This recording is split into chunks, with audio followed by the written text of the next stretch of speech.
Today we are going to start with another topic, that is discrete Fourier transform. So discrete Fourier transform is usually known as DFT. Okay. So what is this discrete Fourier transform? These words are very familiar to you, right? So while we are studying about discrete time signals, that is in the DSP, actually many ideas come to our mind when we are studying about discrete time signals in the frequency domain. See, now we are going to start with discrete Fourier transform. That is, we are going to transform something. What? Fourier. Of what?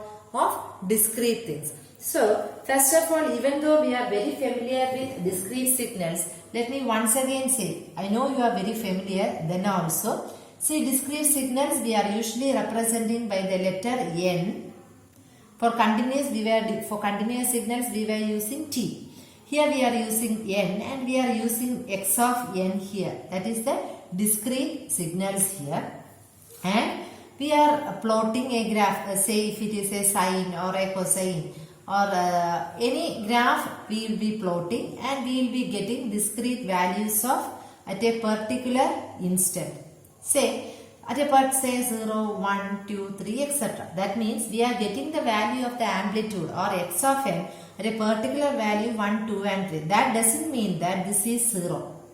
This is not equal to 0, but usually we say it is not defined. This is not defined. Such a signal is known as discrete signal. And now if you want, you can put a dotted line to continue this. But in the discrete signal, we are getting signals in the discrete intervals of time. That means we are getting the value of that particular signal at a particular value only, and other times it is not 0 but it is not defined. We are not getting any particular or specific value for that. So that is what we call about the discrete signal. Okay. Now we know that we are applying Fourier transform for periodic system. Say, what do we say periodic? That is also very familiar to you. Then also, see, periodic means the something which is repeating after a particular interval of time. For example, say this is like this, and after some time maybe this same sample is going to repeat with the same amplitude. See, so this is the period. This is the period here. See, the same thing is repeating here. Let this be 1, 2. So 1, 2 it is repeating. So this is the period here. So this is a periodic system. That is something which is repeating after a discrete or after a certain same interval of time. That is what we call periodic function. Now, so in about 1965, Professor Cooley and Tokle, they gave a method for computing DFTs having a number of operations, and that operations were actually dealing with n, logarithm, n, such things. That is what we are going to study now. This is known as, and this n, these things are known as FFT, fast Fourier transform, and we have DFT and also DTFT. What are the differences between this and how we are going to apply these three things? That is what we are going to deal with this topic. Okay. So when we are designing DSP, that is digital signal processing, mainly two of the things we are using. First one, in DSP, you know, we are going to analyze the input signal, right? We are going to analyze the input signal. Whatever signal you are going to give to a system. Whatever signal you are going to give to a system. For example, X of n. This is a linear time invariant system. That is, with respect to time, it is not varying linearly. And we are getting a output, say y of n, and we have an impulse response h of n as the transfer function. So first of all, in the DSP we are doing two things. Mainly one, we are analyzing the input signal, and next one is we are going to provide a design of processing the system to get our desired output. Okay. So this is what we are doing in generally in the DSP. So for that we need very important mathematical tools. For carrying out these two things successfully, we need mathematical nodes or successful mathematical tools for its computation. For that we are using DFT and FFT. Okay, DFT was later used as DTFT. What is the difference between that? See, DFT is used for a finite sequence. For a finite length sequence, we are using DFT. Okay, and DTFT and Z transfer can be used for infinite sequences also. That we will be again saying in the coming process. Okay, now let's say. So, first let us start with discrete Fourier series. I am not going to elaborate it because Fourier series and inverse and all we have studied very many. You have done many problems also. No need for repeating it then also. See, discrete Fourier series. What do you mean by any discrete Fourier series? That is, it is representing any periodic function. Okay. So, any periodic function can be expressed in Fourier series representation. For that, what you want? We want a discrete time signal. We want a discrete time signal. This should be periodic in nature. It should have a period n such that x of n can be represented as x of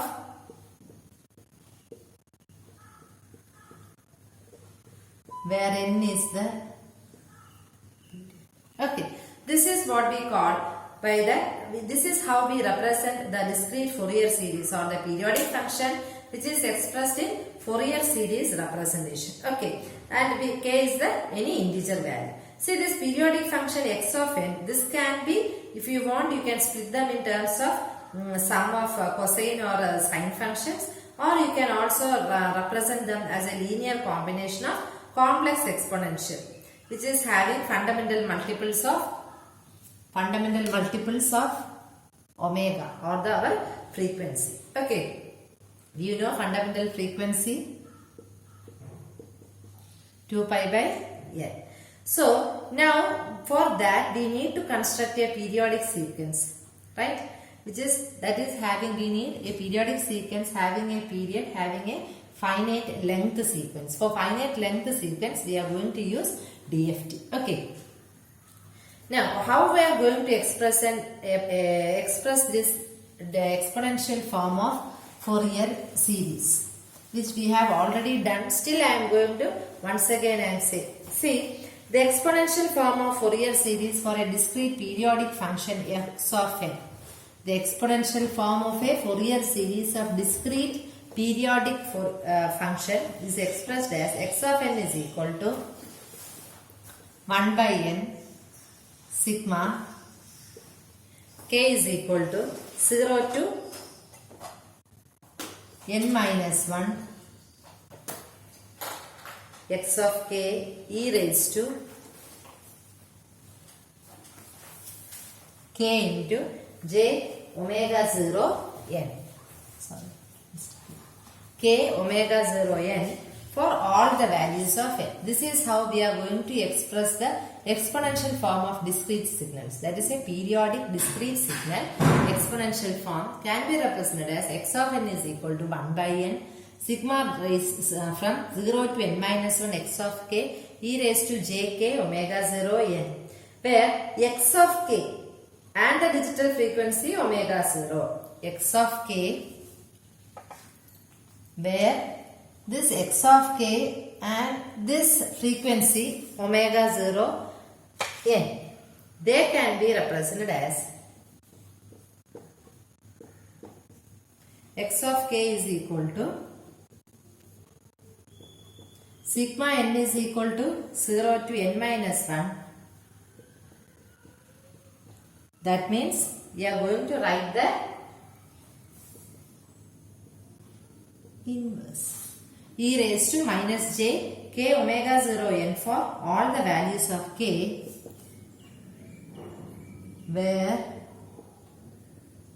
omega 0 is equal to 2 pi by n. Okay. So, these two equations are known as discrete Fourier series synthesis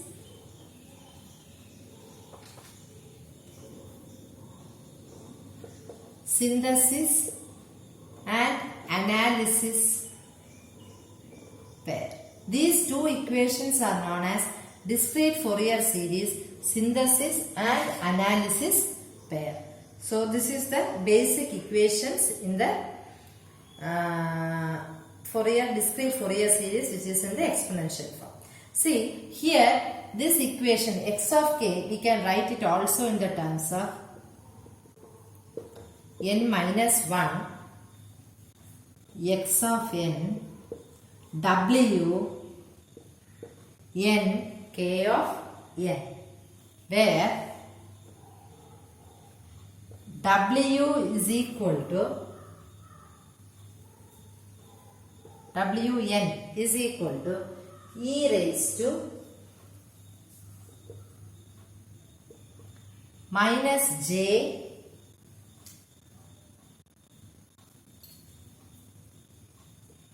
to pi by n, and this wn or wnk is known by the word twiddle factor, which I will say in the next topic. Okay, so you can either, this is known as synthesis pair, this is both synthesis and analysis pair, where wn can be written as e raised to minus j 2 pi by n. So this is the basic equations which we are studying in the DFS, that is the discrete Fourier series. See, now we are having our trigonometric form, which we have already studied. I am not going to say, just I will say that I think you remember when you are writing this, a0 plus an cos n omega 0 t plus bn sin n omega 0 t. I hope you remember our old Fourier series, where a0 is equal to 1 by t integral 0 to t f of t dt. Then an and bn are 2 by t integral 0 to t f of t cos n omega 0 t dt. Similarly, integral sin n, same thing, n omega 0 t dt. And as you have already studied all those things, no need for repeating it again. So, and this is having many properties here, like our linearity property, time shifting, symmetry, periodic convolution. Many properties are there. By using those properties, we are going to do the problems there. So what we are going to do is, now this is what we say about the DFT. We will do the problems. Next is, I will just give an outline. What is DTFT? That is discrete time Fourier transform. Discrete, this T is for time and this T is for transform. So discrete time Fourier transform, which is known as DTFT, or it is also known as Fourier transform of discrete time sequence x of n, which we have already represented using x of n and e raised to minus j omega n. Okay, where omega is the real frequency. And now we know that DTFT and Z transform, that is important. DTFT and Z transform can be used for any arbitrary sequence, where DFT, as I told, can be used for any finite length sequence. So actually DFT itself is DTFT or DTFT itself is DFT. One thing, even though both are following the same procedures for doing the problems, only one thing is DFT is mainly used for finite length sequence, and DTFT and Z transform, they can be used for arbitrary form. So any discrete signal, that is x of n or e raised to minus j omega n. So that is what we are going to represent it in the DTFT forms. Okay. So our discrete time Fourier transform, that is DTFT. Our DTFT, that is x of j omega, is represented as sigma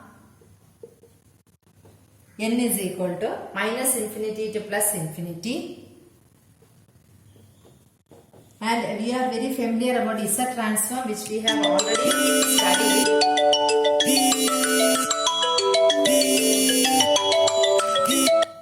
We have already studied about the Z transform. So you are very familiar about that also.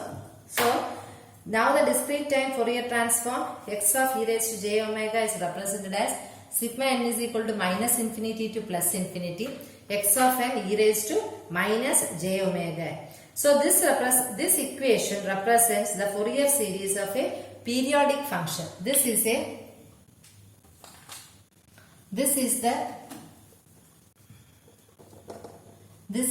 periodic function. So now we can say that this x of e raised to j omega, that represents the periodic function. Now we want to we can write the Fourier coefficient x of n from that. That is x of n is equal to 1 by 2 pi integral from minus pi to plus pi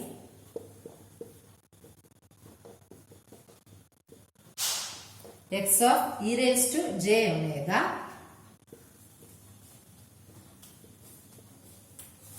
e raised to j omega n d omega. Hence this is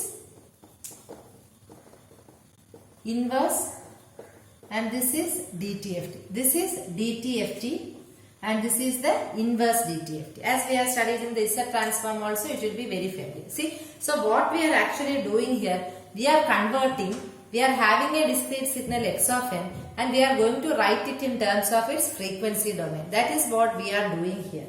That is a basic thing. That is dtft as actually we are applying to x of n, that is to discrete signals and not to continuous signals, and there what we are doing, we are converting this time domain into its corresponding frequency domain. Okay, so we are in the dtft, we are converting time domain into frequency domain. That is what we are doing here. For that we have written x of omega. We can write it as either x of omega or x of e raised to j omega. In some of the books we can write it as x of omega also. So x of omega or x of e raised to j omega, that is sigma n is equal to minus infinity to plus infinity x of n e raised to minus j omega n. Okay. So now we have x of omega. We are having x of omega and also we are having x of n. So we can convert either x of n to x of omega, that is IDTFT inverse, or we can convert whatever we want, we can convert both the sides and we can get both the discrete and the frequency domain. We can get the samples in both the discrete and the frequency domain. Okay. Now, these are some of the things we have to know. Now, coming to the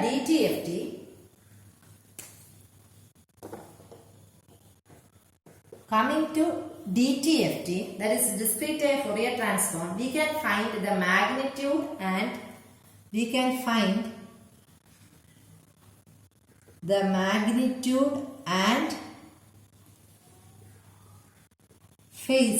can find the magnitude and phase of a signal. Okay, we can find the magnitude and phase of a signal.